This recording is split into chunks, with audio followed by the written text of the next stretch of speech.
This historic ceasefire didn't stop all of the violence in Afghanistan, but it really was important because it was an agreement between the Afghan government and the Taliban. But we saw the Taliban go into cities like Jalalabad, lay down their weapons, and celebrate the Muslim holiday of Eid. And the problem, though, with the ceasefire, though, is it didn't include ISIS, who launched a series of attacks on Taliban fighters. Now, ISIS views both the Afghan government and the Taliban as enemies.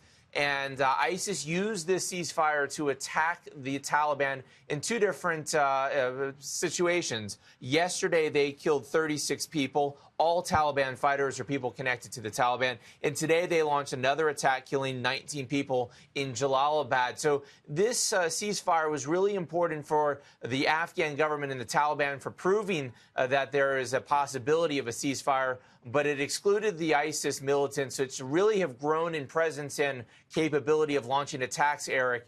And what we saw was that they used this opportunity to attack the Taliban in Afghanistan.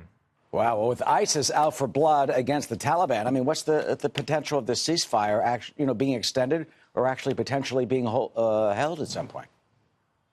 So there's a lot of hope in Afghanistan that this will pave the way for a larger agreement between the Taliban and the Afghan government. Afghan President Ashraf Ghani said that he would like to extend this ceasefire for several more days at the end of the holidays, which end tonight, Sunday. But the Taliban released a statement saying today that, no, they're going to actually return to the battlefield on Monday. Still, it is being hailed as a really important achievement for talks between the Taliban and the Afghan government. And there's a lot of hope in Afghanistan that the Taliban will come to see ISIS as their real enemy and that they will view the Afghan government as a possible partner in the fight against ISIS and against other militant groups.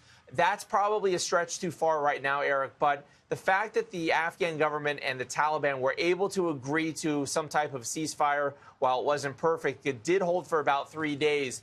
And that the ISIS militants used this to attack the Taliban fighters there.